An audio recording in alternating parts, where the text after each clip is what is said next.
The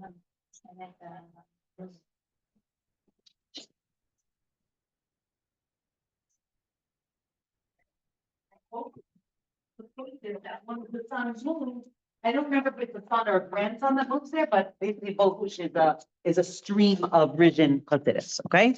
So all the streams of Rizhin Chassidus are connected to each other. They all, source back to the Rizhiner, who, by the way, was the great grandson of the Maggid of Mezrich. So that's how it all comes together, okay? So it's a Chassidus of majesty. That's really what it really was.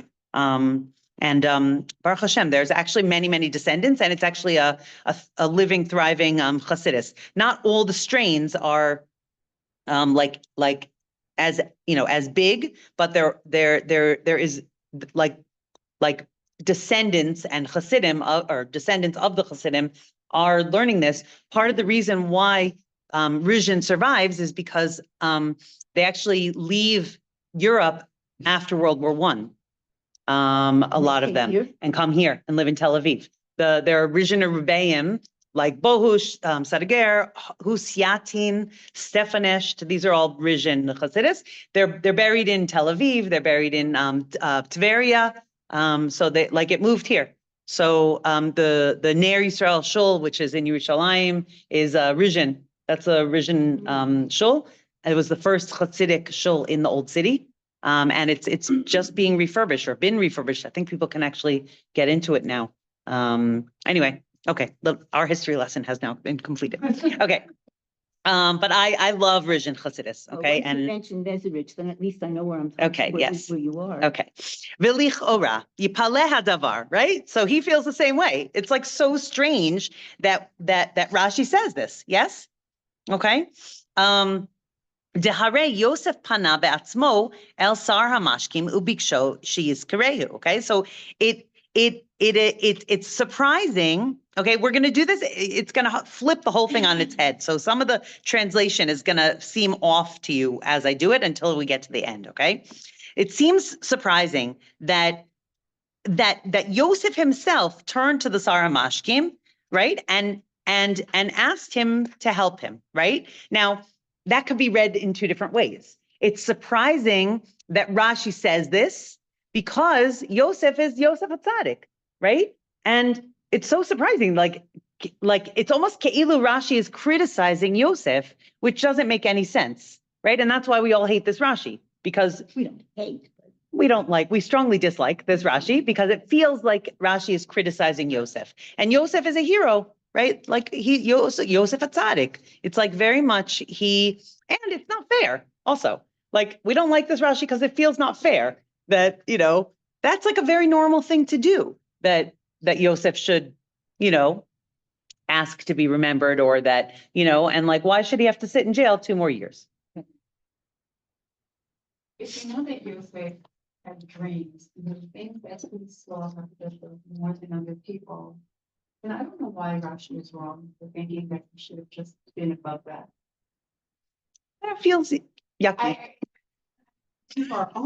That's my scientific conclusion. It feels yucky. Well, my problem is that he totally disconnects from what we believe, that everything has a place and everything has time. And this was not the time. He needed those 2 years before Paro had his dream. Paro didn't have his dream. Right. Meaning Becky's upset because it seems like he's only staying in jail because he asked the Sar HaMashkim to remember him, as opposed to that he was always supposed to be in jail for those 2 years. So it's kind of like we're blaming, right? It focuses on the wrong thing. That's my Baruch problem. atah Adonai Eloheinu melech haolam she'hakol niyeh bidbaro. By the way, can you tell me what Shema not commendable that was from Conjuga, survived Siberia. And today's his yahrzeit? Tomorrow night. Okay. His neshama shel ben Aliyah, Menachem Mendel ben Chaim. It's a good name. L'chaim. Since we're learning about He's from your family. That's exactly right. Okay. Actually, you know what? My mother asked me, I'm going to do this 2 times this week. It's on Wednesday night. Thursday is my grandmother's yahrzeit, who I never met. My mother's mother passed away when my mother was 12 only, or around 12. We don't know exactly my mother's age. So somewhere between 10 and Oh, 13. that's She why was, it was another um, page. so Leilui Nishmata, Chayite Bas Shmuel, who I am named for. Shoshana is for Shmuel. Getting back to this, there's this saying, God helps those who help themselves. It's not Goyish, but anyway. My husband was a family financial budget advisor. And he had some Haredi clients, and he says, well, do you have insurance? I said, no, Hashem will take care of it. Okay. Like So that. beautiful. Okay, so let's Reminds me. right. There's right. So this is what you said, right? There's like this is between hishtadlut and bitachon, right? There's like okay, and emunah. Okay, so let's keep on going. V'yivaer ha'inyan.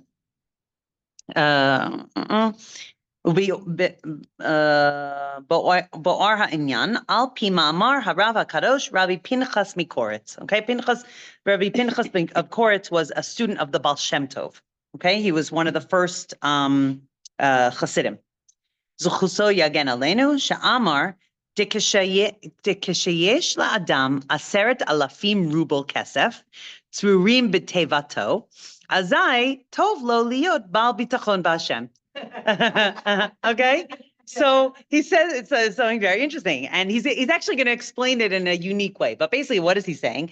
He's saying, yeah, when a person has 10,000 rubles of silver and they're in his possession, right? They're like tied up in his box, yeah, his cash box, yes, in his safety deposit box or under his mattress or whatever, right? When you have $1 million, it's very easy for you to be bal bitachon, yes. Okay. ובאור הדברים הוא, דכשאין לאדם שום דבר אשר יוכל לשום בו מבטחו, but when a person has nothing on which to base on which to hold on to, okay? אזי אין בזה שום חידוש ששם מבטחו בהשם. When you have nothing else to believe in, it's actually not a chiddush for you to put your belief in Hashem, because where else are you going to put your belief, right? You have nothing else to hold on to. You have nowhere else to turn, right? There's nothing else that I have at my disposal to like put my faith in, so I'll put it in Hashem. This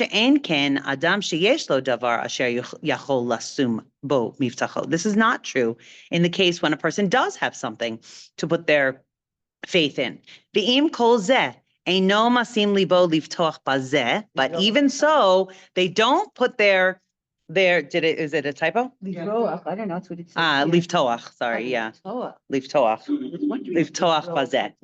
Okay. That even so, they actually don't put their faith in that. Virak mashlich yahavo ubitchono rak b'Hashem. And they just, throw all of their faith only on Hashem. Hu hagever hara'ui lehikare bal bitachon be'emet. That is the person who deserves the name a person of faith, like a true person of faith, right? What's he saying? When you have, right, the people, since Becky, you brought it up, right? People in the camps, right? They had literally nothing to rely on. They couldn't rely on the situation, the person, right? Like, what are they going to rely on? So, I'm not to obviously diminish. That's an amazing thing that they had faith, right? But what else were they going to put their faith in? So then you're like, and the truth is, so wait, right? But if a person says, oh, I have insurance, right? So I put my faith in the insurance. Yes. Right. Okay. So let's say, right? So let's say I have insurance. Okay. But I say to myself, I have insurance, but that's not going to protect me. Ein od milvado. There's nothing, even though I have that insurance, I still put my faith only in Hashem because I know it's not the insurance. So Rabbi Sheistow. Something from Right. that. The insurance will just give you a pitzui afterwards. But even so, let's say I'm not going to, let's say what's the difference between saying the insurance is going to give me a settlement, a compensation, right? And saying, I have this insurance so that Hashem can give me a compensation. This is this is a fascinating concept, right? Rabbi Sheistaub says that what is hishtadlus? Hishtadlus is the bare minimum natural act that you have to do in order to provide Hashem with an alibi, essentially. Okay, I don't know if alibi is the right word, but like basically a natural way for things to happen. A natural way for things to happen, exactly. So that Hashem doesn't have to perform outside of the laws of nature and make a miracle happen for you. Okay, meaning I work, right? So I get a paycheck, but really my paycheck doesn't come from my work. My paycheck is coming from Hashem. Okay, my paycheck doesn't come from the insurance. The settlement is coming from Hashem through the natural keli of the insurance company, right? And that's what hishtadlus is, right? Sometimes people get confused and they think hishtadlus means I put all my effort in, and that effort is like a partnership with Hashem. That's not what hishtadlus is. Hishtadlus is a way of giving Hashem a natural keli, right? That makes it look like to you and to the world that this is where your source of money came through.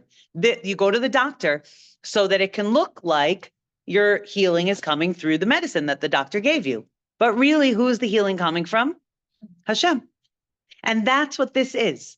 That's what this is saying. So let's keep on reading.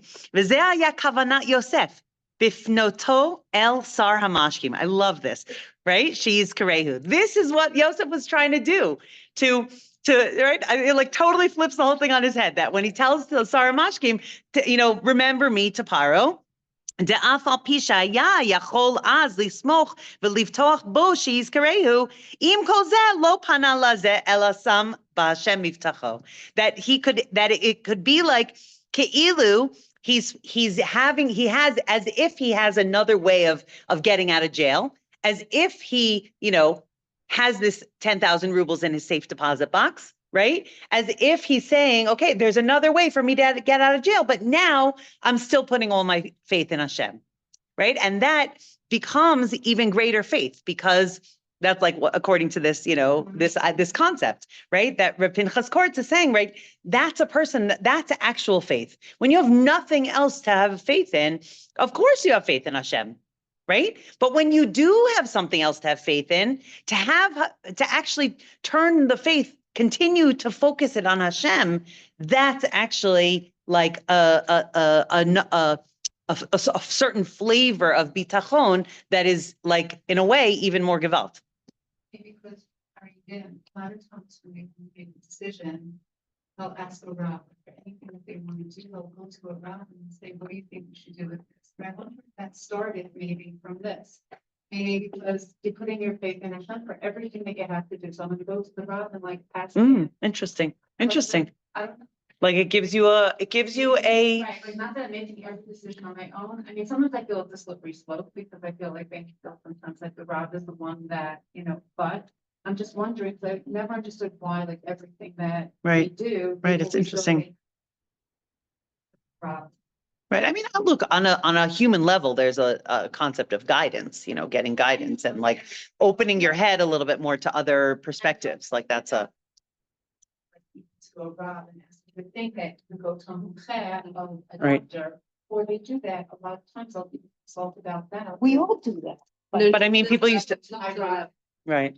I mean, the Rebbe, like people used to write to, someone would go to the doctor, and the doctor would say, like, you need this surgery, right? And then they would write to the Rebbe and say, do I really need this surgery? Right. So it definitely, I mean, to the concept of yeah, I see what you're saying, right? Like the concept of. Mhm. Right. Right. That really the someone who's like more tapped in, let's say, right, is looking at it through a Torah perspective, and the Torah perspective could be different than the doctor perspective. But I love this. My mother used to say, and so give her mother nachas, all right? So we're like, that my mother always used to say when we had, when we wanted to go shopping for like a dress for a simcha, right? So she always had this thing that like, if you're like desperately seeking a dress, you won't find one. But if you have one, a possibility hanging in your closet, then you'll find one, right? And I feel like that kind of taps into this a little bit, right? Like if you have something on which that you could theoretically put your faith, right? But you don't. And you say, okay, now I have this, but Hashem, know that I'm actually putting my faith in you, right? So then that's like, I don't know, it just feels like it's an exercise in training yourself how to have faith, right? Loba, what's a kochi ve'otzam yadi, right? That it's not through our hands that things come. It's really only through Hashem. Well, you have so many cases, especially when it comes to people who are going through fertility treatment. And nothing works. And only when they give up, Yes. their davening Right. might change, and Right. that's when they get pregnant without any treatment. Right. They It's very adopt. interesting. No, but there are many It's the there are same many idea. cases, It's the same idea. If you're adopting, you're basically saying, I give up. meaning then they get pregnant. And then they get Yeah, pregnant. yeah. Right. So there's like this, I don't know, but it's like a mind shift. It's like it's like taking on some different aspect, different perspective of what faith really can look like. And I just feel like it's a training. I just feel like it's like I don't know. I'm looking at Torah these days as mamish like a training ground. It's a training, it's a gym, right? And it's teaching us how to build the muscles that we, in order to see everything through this perspective, right? In order to have that, for us to develop that perspective that we go to a Rav for, right? So this is like a training mechanism to do that, right? I know that I have the, I have that this will work out, right? Because Hashem's going to make it work out, even though I have this insurance, right? But it's really from Hashem. I don't know, to look like really past that. And last little bit. V'zeu gam kavanat hamidrash reish parashat Miketz. Okay, at the beginning of Miketz, when it says did darish ashrei hagever asher sam Hashem yiftacho ze Yosef. V'hainu de'af al pisha ya yachol lismoch al bakashato l'sar hamashkim, even though he could have relied on his bakasha of the sar hamashkim. Im kol zeh lo samach alav ela sam b'Hashem yiftacho. Now, how do we know this? V'nishar omed b'tzidko u'b'bitchono b'Hashem levado. Right, because we know that in Miketz, right? Think about it from Yosef's perspective. Yes, he asks the Sar Mashkim to remember him, and obviously he doesn't. Right? Yosef didn't have Rashi. Okay, Yosef didn't know that he was going to be in jail 2 more years specifically. Right? And yet, at the beginning of Miketz, we still see that he's, he has Hashem on his lips, and he has, he doesn't fall in prison, even though 2 years go by between when he solves the dreams and when he is asked to solve Paro's dreams. It's 2 years. Like for us, it's the next sentence, but it's a week. But for him, it was 2 years. And we really see that he, throughout that time, he wasn't downhearted. He didn't fall into like despair and depression because he had asked the Sar Mashkim to remember him, and that guy didn't remember me, and I can't believe I didn't get that job, and No, he understood, just like you said, Becky, that no, this is however much time I need to be in here is whatever time I'm going to be in here, right? And I put my faith in Hashem alone, even though I put even though I have this 10,000 rubles in the safe deposit box. Right? Even though I know that I have this ability to solve dreams, right? And theoretically that should get me out of jail, but I'm not out of jail. And therefore, obviously I'm supposed to be here still. He said that he would think I was so hard, but because of the way that his demeanor was, they would come to him and ask him questions. Right. It's good that you said that, actually. It's so what's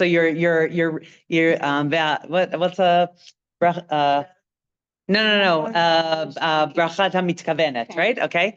Like, that this week is Yotes Kislev, right? Which is exactly that the Alter Rebbe was in jail in Tsarist Russia. And he also, there were like these, claims against him that he was trying to like overthrow the Tsar. And as it came out, he sat in jail for 53 days. And the day that he was released was Yotes Kislev. And that was the day that basically he, everything in this world reflects something happening in the spiritual world. So he very much saw his time in jail as like that there was some kind of struggle over whether his Chassidus should be revealed or not revealed, whether it was the world, it was too soon, the world wasn't ready, the whatever. And when he got out of jail, he understood and he publicized that there had been like that he had received this message, from a vision that he had of the Baal Shem Tov and the Maggid that had said to him, this is, like that you should publish even more and you should publicize even more. And the Chassidus is really will really help heal the world in the future. And as we see that it is, Baruch Hashem, really a pathway of healing. And he published, and that becomes Yotes Kislev now is celebrated by Chabadniks, first of all, as Chag HaGeula, but second of all, by the world as the day that the Tanya really comes into the world and in a real way. It probably would not have happened if he hadn't been in prison. For sure.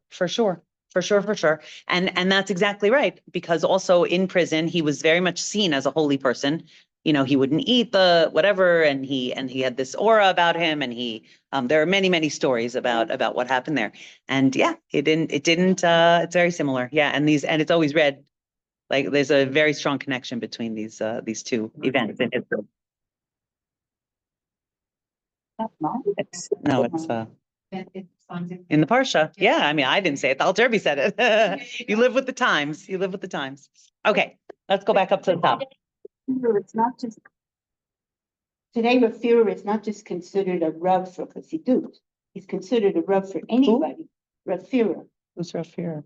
You can't find a doctor. Rafira is the one that has medical knowledge. He can figure out, where you should go, even if it's in Chutz La'aretz. So Baruch Hashem, I haven't had to. Oh, okay. Thank God. Peace. Bezrat Hashem, I should not have to, but I don't know that. Okay. Disagreeing with Rashi. He's not disagreeing with Rashi because Rashi doesn't say what are actually Rashi's words. It says I think this might be like hers, like her.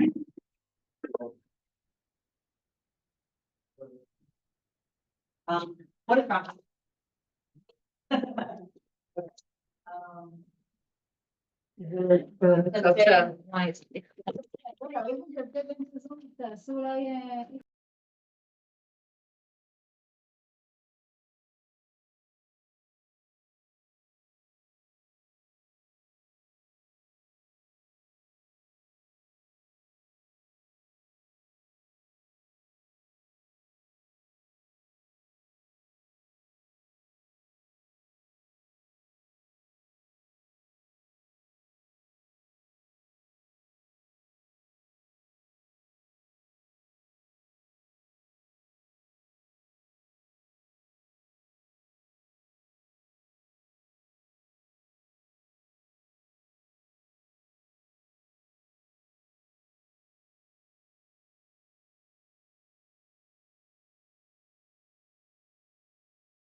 היי. זה עכשיו על שקט.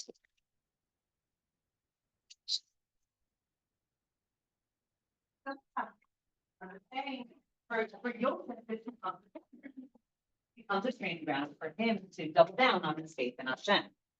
Like Davka, because he asked to be remembered, right? What happens if you put your, let's say I buy a lottery ticket, okay? I buy a lottery ticket and I say, Hashem, right? Or I put all my faith in that lottery ticket, yeah? Without Hashem, okay? So then when I don't win, because the odds are that I'm not going to win, right? I don't win. So I say like, I put all my faith in that lottery ticket and it didn't work. There's nothing to believe in, I lose all my, whatever. I go into like despair, okay? Or I thought I was going to get that job, right? And I didn't get that job. So then I go into a place of like pain and suffering because I was counting on that job. Yes. But what he's saying here is that I go for that job. Okay. And I'm going for that job as a way of Hashem giving me this parnasa. So then when I don't get that job, I say, okay, I didn't get that job. That's not the way that you want to give me this parnasa, Hashem. You want to give it to me in a different way. But saying that is not just saying it. Saying it becomes like a training exercise of developing the muscles to be able to say that, to really believe that more and more and more, right? So in a way, what he's saying is Yosef put this thing out there as a way of helping him to really develop full faith in Hashem. And you can't really develop full faith in Hashem if you don't have anything else to rely on, because then it's just like, okay, you have nothing else to rely on, so you put your faith in Hashem. Right? You understand what I'm saying? But I think it's even more than that. I think that before you can have faith in Hashem, you also have to have faith in yourself. And I feel like if he got out, Star Hashem, it may be like putting a little doubt in himself, and therefore he lost a little faith in himself and needed to be there longer so that he can build faith in himself. I don't think that it blocks that either. I think we can look into this in lots of different dimensions. This is just one aspect. Okay, I don't know that. He also got this, and then maybe turning to that person, but you feel it means for some reason you're losing, but I think what. faith or something. Right, but let's put that let's put that out of just the realm of psychology and into the realm of bitachon, okay? So how can we say that? We can say, I need to have faith in the faith that Hashem has in me.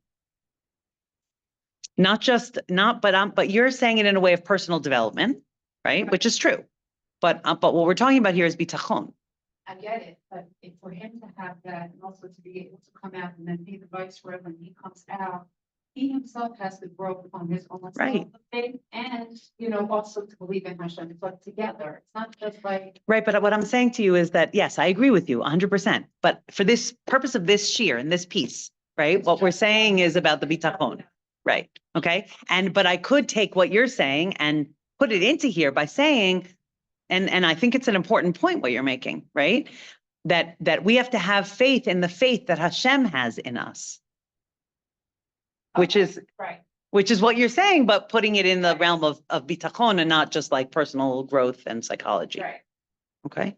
Yeah.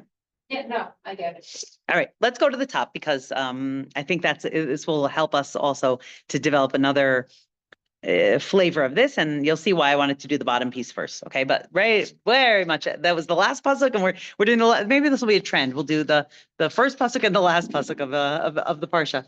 We're leaving Australia? We're leaving Australia. Now we're coming to Alon Shvut. Okay. So Vayeshev Yaakov ba'eretz megurei aviv be'eretz Canaan. Okay. So Vayeshev, obviously the title of the parsha, right? What is Yaakov? Yaakov settles in the land of his fathers that his fathers lived in, and it's in the land of Canaan. Okay. And obviously, and then there's this famous Rashi, right? Vayeshev. Okay, Bikesh Yaakov le'shev b'shalva, right? Yaakov was asking, basically requesting to rest, to have serenity and, that things should settle down.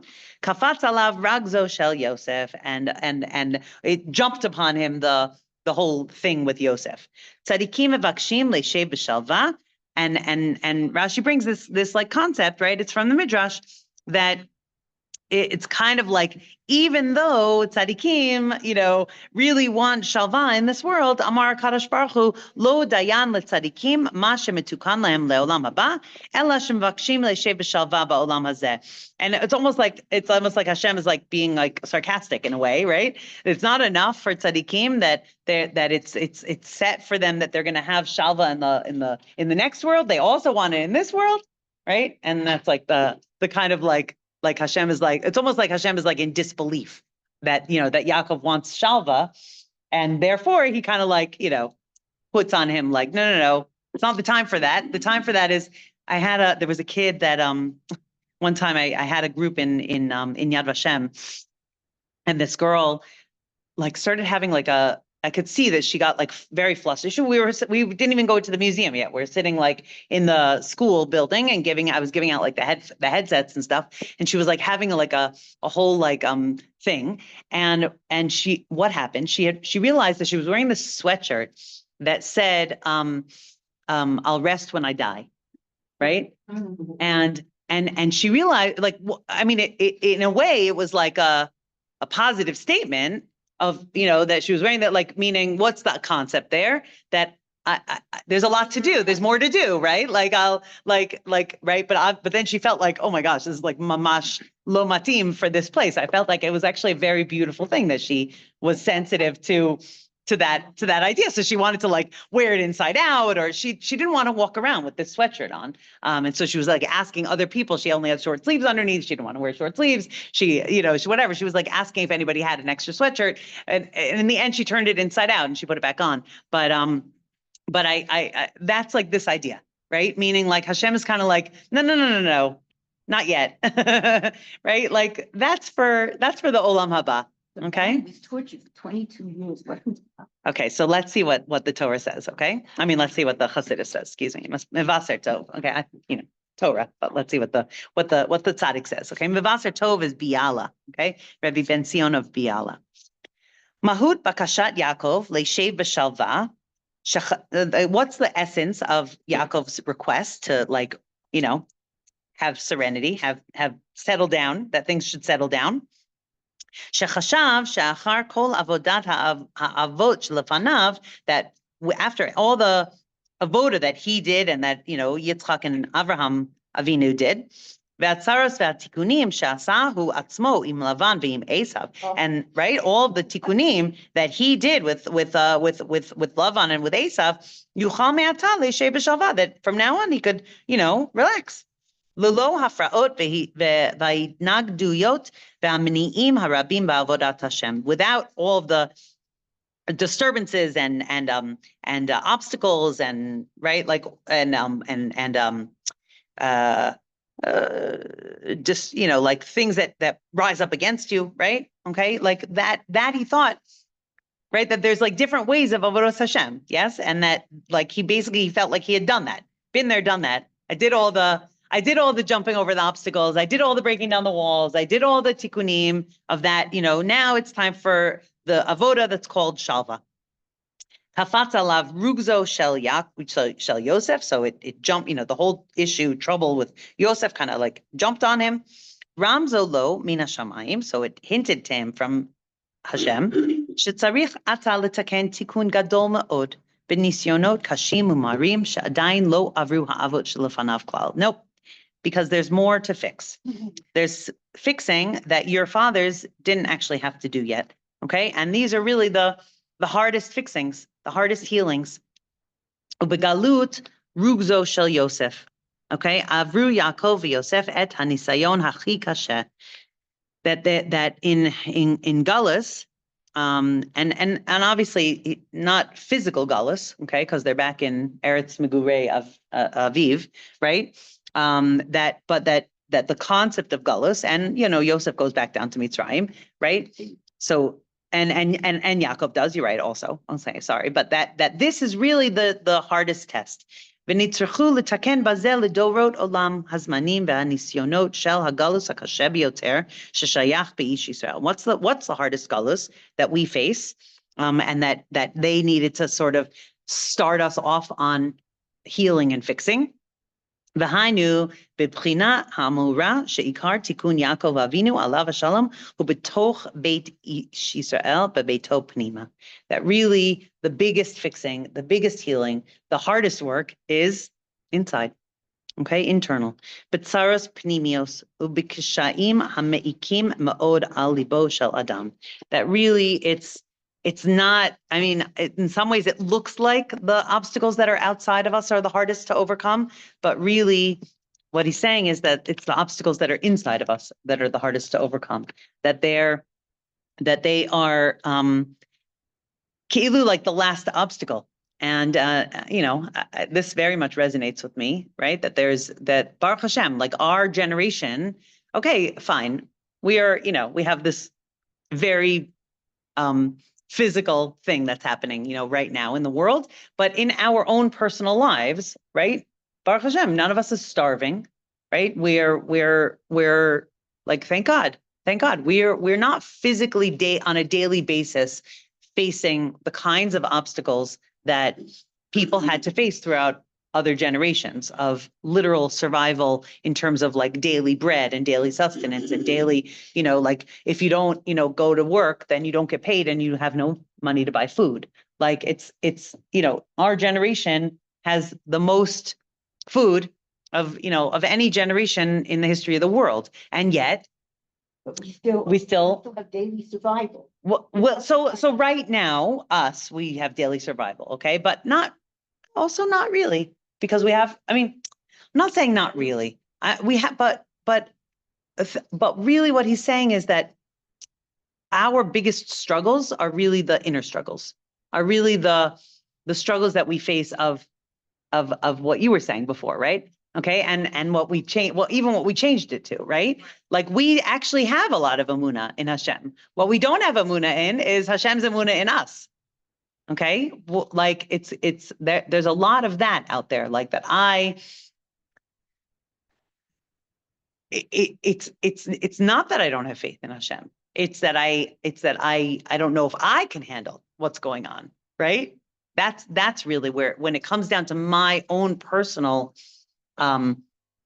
struggles, right? Or my family struggles, the family, like interpersonal relationships are like the most stressful. It's not so much the daily struggle to put food on the table. It's the daily struggle to not lose my temper and to not, and to not, I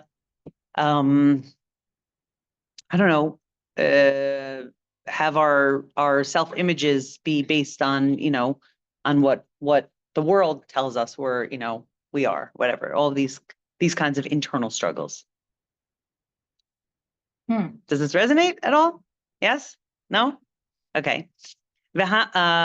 כי אס הקשיים החיצוניים והמנגדים שמבחוץ כבר תיקנו עבורות האבות שלפניו. Okay, because in that aspect, in that, like, there were certain things that had to be fixed in the world, that so that we could fix our things. Okay, right? Everything that the Avos did was like a paving the way for us to do the things in our own lives. And so Yitzchak and Abraham and even Yaakov, right, already like did the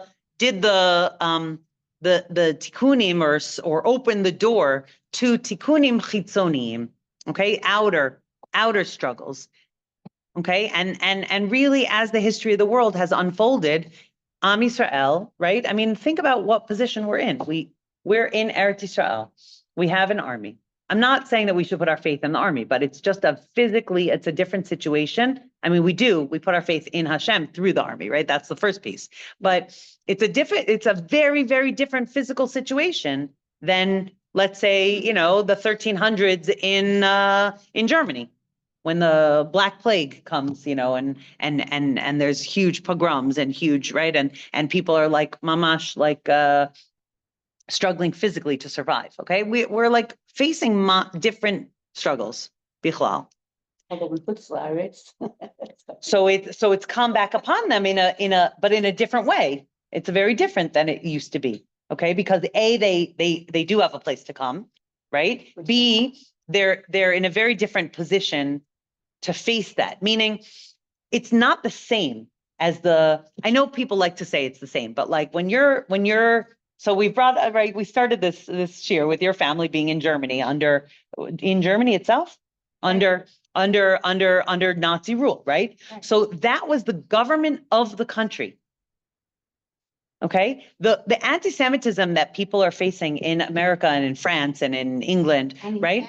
And in Canada, yeah, and in Australia, right? But it's not institutionalized anti-Semitism that is the policy of the government.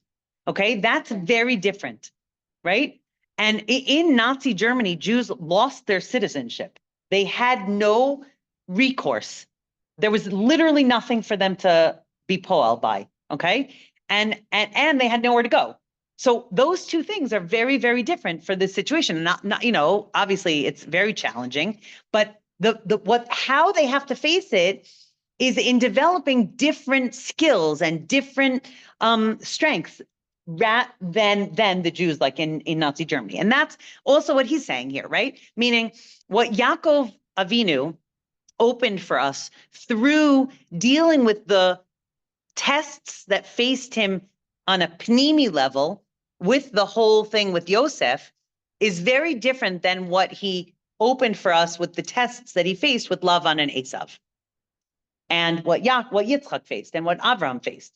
Okay, and what this piece is saying is that now Yaakov wasn't done yet, because he had the ability to start this healing process of inner struggles. And that's really what he opened for us, and what we can tap into is the strength to shekol ma'asehem v'nisyonotehem hem bishvil dorot olam, right? Everything that happened to them was for us, so that we could learn from it and we could know that this is in our spiritual DNA to handle these things. Kedi'ita b'midrash, like it says in the Midrash, Amar Kadosh Baruch Hu la'Avraham tzei uchvosh haderech levanecha. Okay, that's the job of the avos, was to pave the way for us. Okay, to, you know, like in a jungle when the person in the front is like cutting down the branches. Okay, and then everybody else has to still go through that maslul, and you're still in the jungle, but there's something a little bit easier about it because the branches aren't like knocking you in the face. And that's what Avraham Avinu did. That's what Yitzchak Avinu did, and that's what Yaakov Avinu did. Umitzad ha'itnagdus shemin ha'olam haya be'emet yakol le'shei b'shalva. With that, the umitzad ha'itnagdus shemin ha'olam, right, from the hisnagdus that was from the world, haya be'emet yachol le'shei b'shalva. He really could, like that. He had a break from that. He, you know, for that he was done, and that it really was the time for shalva. But ela shekafat alav tikuna pnimi mitochachei ha'adam pnima. But what wasn't done yet was this fixing, this healing of inner struggle, inner strife, and that needs to be fixed, but klalus ubepratius. Okay, it needs to be fixed for each one of us on an individual level. And I want to say that it's very much been said this year and a half already, that sometimes we feel, and I think we've spoken about this even in this year, that sometimes we feel like my personal struggles with like how I'm dealing with my, you know, children, husband, you know, wife, mother-in-law, grandparents, I don't know, whatever, everything. Okay. My personal struggles, like, how could I be having these personal struggles when when the Jewish people are at war? And what he's saying here is that is part of the tikkun olam, that our individual struggles is part of the healing that is part of bringing Mashiach. That just like Yaakov wasn't done with, you know, with the work, even though he was back in Canaan, and even though he doesn't have to face Esav anymore, he doesn't have to face Lavan anymore, and right? So, but now there's something else, and that something else is also something that needs to be healed and fixed. And so it's saying to us that our own individual struggles, where we struggle with our own self-doubt or our own relationship issues or our own bitachon, that's actually the work of now. So I want to give us all a bracha. B'schus Yaakov Avinu, okay, who actually did get through this, right? That's what's important to remember. He gets through it and he does end up b'shalva, right? What does he say? He says that the last 17 years of his life in Mitzrayim are actually the like calmest, okay? So he actually does come through all of this. And so too, we should know that this is the work of the hour, is having faith, developing our own bitachon in a real way, even though we have an army, right? That's how we're developing a stronger bitachon, because we do have something that seemingly we could put our faith in, right? And we still put our faith in Hashem. And we still understand that all the little incidents and triggers and annoyances or things that we're working on within ourselves, that's actually part of bringing the world to a new stage of Geula. Be'ezrat Hashem. Yeah. I also think that this was like preempting that before we went into Mitzrayim. Mm-hmm. Mm-hmm. Mm-hmm. No wonder. Yeah. Like, even now, like, I feel like we're going through this and we keep thinking, okay, so now we're all together now, we're all the opposite, and like, now should be the time, Hashem should be answering us. And like, we look back at the Holocaust, and we realize how many years they were sitting there, and they also thought, okay, I was also doing class, I was also watching out over the person next to me, and it took the time that it needed. Right. But then we look at how now, Baruch Hashem, after the Holocaust, people have built their lives, and like that's like saying, Right. saying, Hashem, I have faith that this is going to get better, Right. and being able to grow that way. Right.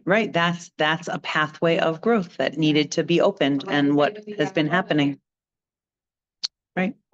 Has to see where the bitachon and our faith is, and that there's where will get better. Yeah, absolutely. I mean, the fact that people have had faith is a light for us to continue to, grow our faith. Yeah, absolutely. Okay. That's all, Hashem. And that's awesome. Thank you.